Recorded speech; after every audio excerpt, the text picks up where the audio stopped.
Who told you that you could sit in the front row? I got here first, Mrs. Hadley. Boy, the only reason you're here is to fill a quota. Get on the floor. You don't get a seat didn't earn.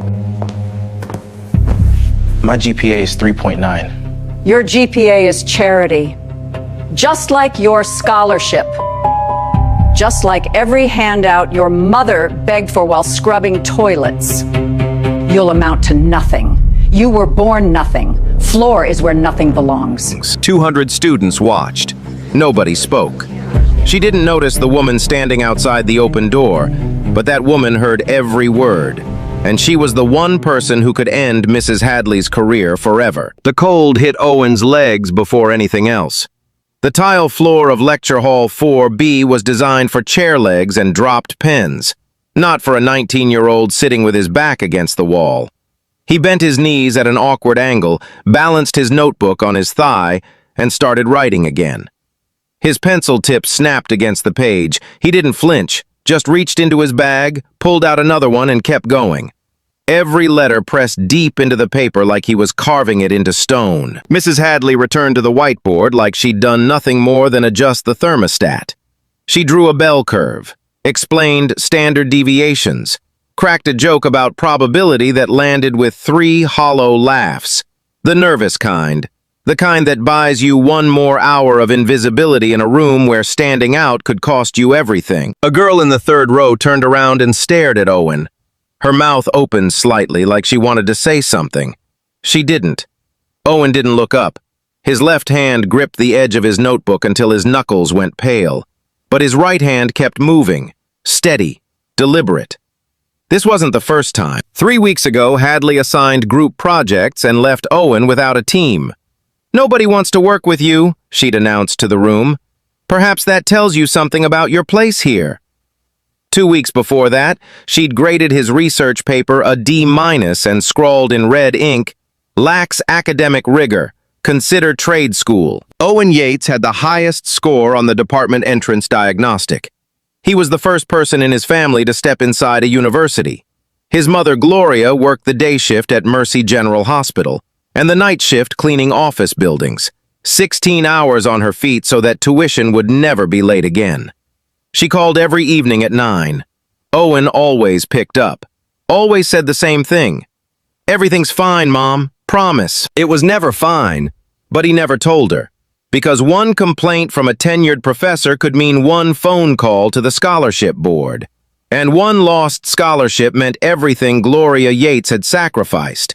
Every double shift, every aching joint, every meal she skipped so he could eat would be for nothing. So he sat on the floor, and he wrote. 40 feet down the corridor, a woman stood motionless outside the open door. No lanyard, no university ID, a plain navy coat, a leather portfolio, and a coffee that had gone cold 20 minutes ago. Dr. Elaine Crawford had been appointed Dean of the College of Arts and Sciences 2 weeks earlier. But before the university published her name, she'd made one request. "Give me time on the ground. Let me see what this place looks like when nobody knows who's watching." They gave her 2 weeks. She arrived that morning listed as a community education consultant, a title so dull nobody would look twice. She hadn't expected to find anything in the first hour.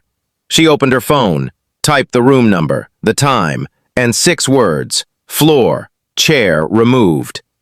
Amount to nothing. She looked once more at the boy on the cold tile, spine straight, hand steady, still writing, and walked away without a sound. Day 1, room 4B, 1 professor, 1 student on the floor, 9 days left. Owen Yates grew up in Ridgefield Courts, 4 blocks of faded brick apartments where the elevator hadn't worked since before he was born, and the hallway lights flickered like they were counting down to something. His mother, Gloria, had lived there for 22 years. She moved in at 19, pregnant, alone, with a suitcase and $40. Owen's father left before the birth certificate was signed. No note, no forwarding address, just an empty side of the bed and a gap in the story that Owen learned early not to ask about. Gloria never sat down. That was the first thing people noticed about her. She worked the morning shift at Mercy General, 12 hours on her feet, changing bedpans, lifting patients twice her size, smiling at families who never learned her name. When that shift ended, she drove 17 minutes to a commercial cleaning company and spent another 4 hours mopping office floors, wiping conference tables, and emptying trash cans in buildings where people earned in a week what she made in a year. She did this 6 days a week, sometimes 7. Owen remembered the sound of her keys in the door at 2 in the morning, the slow creak of the kitchen chair as she sat down for the first time in 18 hours. The soft hiss of the faucet as she soaked her hands in warm water because her knuckles had cracked again from the cleaning chemicals. He'd lie in bed pretending to sleep, listening. Every sound she made was a reason to keep going. Owen was the first person in his family to graduate high school with honors, the first to take the SAT, the first to receive a letter from a university that wasn't a bill or a rejection. When the partial scholarship came through, tuition covered, room and board on him, Gloria sat at the kitchen table and cried for 40 minutes straight. Not the sad kind. The kind that comes when you've been holding your breath for 19 years and someone finally tells you it's okay to exhale. She drove him to campus in a borrowed car, helped him carry 2 suitcases and a box of books up 3 flights of stairs, stood in his dorm room, 8 feet by 10, cinder block walls, a mattress thinner than her patient's, and said, "This is the beginning, baby. Everything before this was just the warm-up." Owen believed her. His first semester proved it. He finished with a 3.9 GPA, top of his statistics class. His professors, most of them, recognized something sharp in him, a hunger that couldn't be taught, a discipline that came from watching his mother refuse to quit for 2 decades. But not all of them. Mrs. Hadley saw something else when she looked at Owen. She saw the zip code, the skin, the scholarship line on his financial aid form. She saw a boy who, in her mind, had been handed a seat that belonged to someone else. And she made it her mission to remind him, every lecture, every assignment, every cold remark dropped like a match on gasoline, that he didn't belong. Owen never told Gloria. Every evening at 9 she called. Every evening he answered. "How's school, baby?" "It's good, Mom. Classes are hard, but I'm keeping up." "Anyone giving you trouble?" "No, Mom, everyone's nice." He lied because the truth would have broken her. Gloria Yates had given everything, her back, her hands, her sleep, her 20s, her 30s, so her son could sit in a chair in a lecture hall.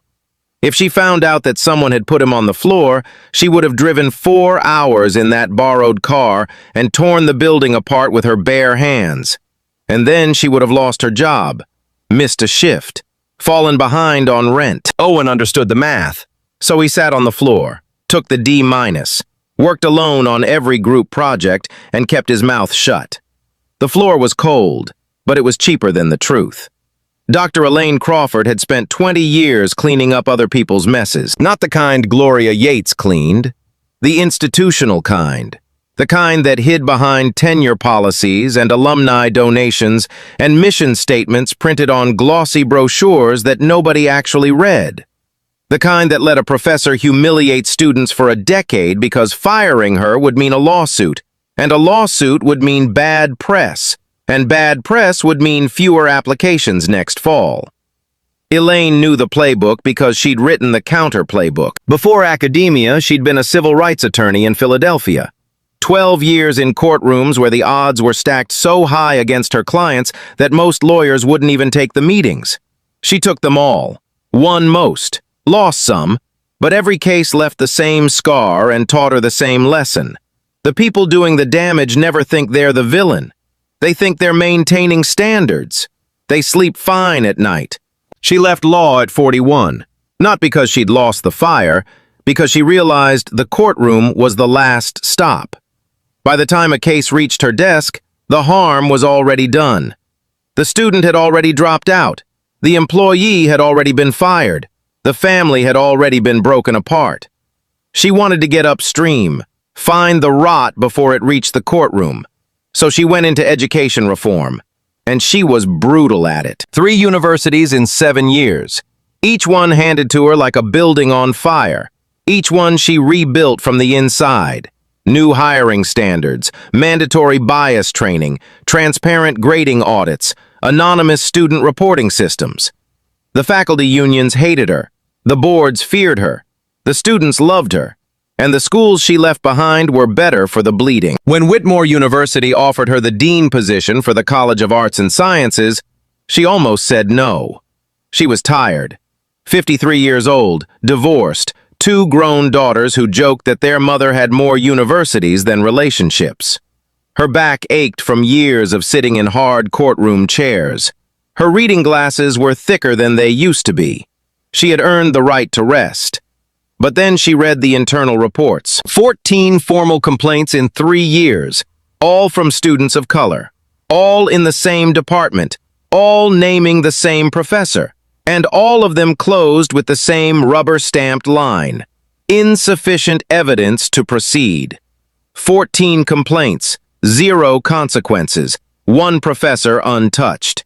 Elaine said yes the next morning, but she added one condition. No announcement for 2 weeks, no press release, no faculty email introducing the new dean. She wanted to walk those hallways as nobody, sit in the cafeteria as nobody, attend lectures as nobody. She wanted to see the place without its makeup on. The board hesitated. The university president pushed back. "It's unconventional," he said. "So is letting a professor run a department like a plantation," she replied. They gave her the 2 weeks. She arrived on a Monday morning in early September. Plain navy coat, no lanyard, no university ID badge visible. She'd listed herself in the visitor system as Dr. E. Crawford, Community Education Consultant. A title so aggressively boring that the security guard barely glanced at her sign-in. She spent the first 3 hours walking, learning the rhythm of the campus, which buildings buzzed with energy, which ones felt hollow, where the students gathered between classes, where they scattered. She sat in the cafeteria and listened to conversations, visited the library, noticed which study rooms were full and which sat dark. She read the bulletin boards, the bathroom graffiti,